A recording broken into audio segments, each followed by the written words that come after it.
So friends, Indian railway में waiting ticket clear करने का मात्र दो ही रास्ता होता है।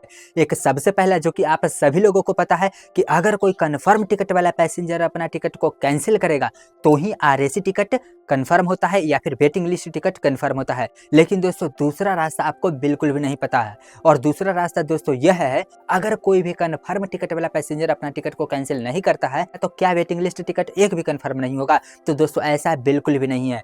वेटिंग लिस्ट टिकट इसके बाद भी कंफर्म होगा। अगर कोई भी कंफर्म टिकट वाला पैसेंजर अपना टिकट को कैंसिल नहीं करता है तब दूसरा रास्ता से कंफर्म होता है। और दूसरा रास्ता क्या है दोस्तों, कि एक ट्रेन में अलग अलग तरह के कोटे होते हैं। जैसे कि दोस्तों जनरल कोटा, अगर आप लोग बुकिंग करते हैं तो वहाँ पर 6 से 7 तरीके के कोटों से होते हैं।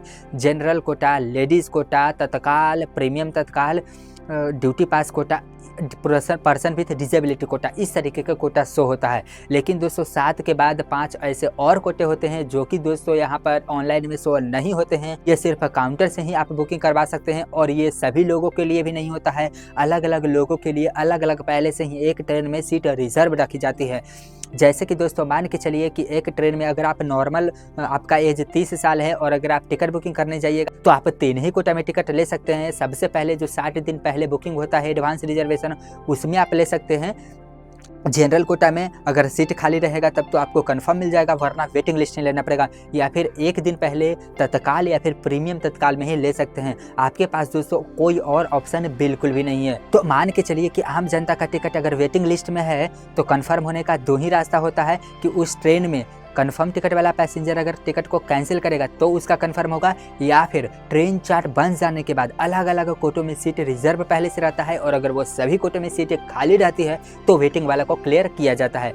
जैसे कि मान के चलिए कि पटना से न्यू दिल्ली का अगर कोई बंदा टिकट बुकिंग किया हुआ है और अगर उसका एक वेटिंग लिस्ट है, तो अगर कोई ना कोई तो कंफर्म टिकट पहले से उस ट्रेन में बुकिंग किया होगा, और अगर कोई कंफर्म टिकट वाला पैसेंजर कैंसिल करेगा तो वो एक वेटिंग लिस्ट वाला को जो टिकट रहेगा आरएसी में आ जाएगा। और ऐसी ही प्रक्रिया चलते रहता है। तो एक दिन ऐसा आता है कि अगर जिसका वेटिंग 1 टिकट था अब आरएसी 1 में आ गया है, तो अगर इस कंडीशन में कोई फिर से कंफर्म टिकट वाला पैसेंजर अपना टिकट को कैंसिल करेगा तो उसका आरएसी 1 से डायरेक्ट कंफर्म हो जाएगा। लेकिन दोस्तों मान के चलिए यहाँ पर क्या होता है कि जो कंफर्म टिकट और आरएसी वाला पैसेंजर है वो टिकट को अपना कैंसिल करता ही नहीं है। तो इस कंडीशन में क्या होगा, ट्रेन चार्ट बनेगा रेलवे का, और उसके बाद यह पता चलेगा। मान के चलिए कि सीनियर सिटीजन में सीट अलग से रिजर्व रखा जाता है। जैसे कि यहाँ पर देखिए एग्जाम्पल के लिए, जनरल कोटा में यहाँ पर वेटिंग लिस्ट दिखा रहा है, लेकिन सीनियर सिटीजन कोटा में तो उस डेट में उसी ट्रेन में तो सीट अवेलेबल दिखा रहा है। तो अगर उस दिन तक सीनियर सिटीजन कोटे में खाली रहता है सीट, तो जिसका वेटिंग टिकट रहता है उसको कंफर्म किया जाता है। और इसी में अलग अलग तरह का डिपेंड करता है, अलग अलग रूल होते हैं इंडियन रेलवे के, कि अच्छा सबसे पहले जीएनडब्ल्यूएल है तो इसको कंफर्म किया जाएगा कोटा के माध्यम से, उसके बाद आरएलडब्ल्यूएल को किया जाएगा, फिर पीक्यूडब्ल्यूएल के किया जाएगा, फिर टीक्यूडब्ल्यूएल के किया जाएगा। जैसे कि दोस्तों यहाँ पर मैं आपको बताते रहता हूँ।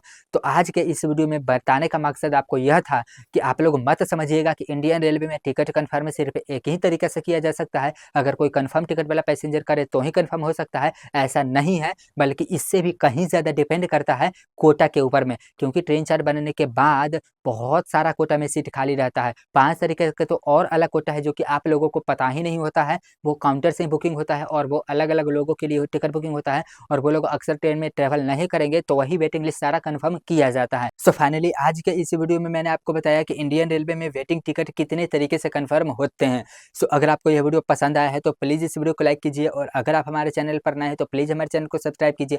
चलिए फिर मिलते हैं एक और इंटरेस्टिंग भरे वीडियो में, तब तक के लिए जय हिंद, जय भारत, जय श्री राम।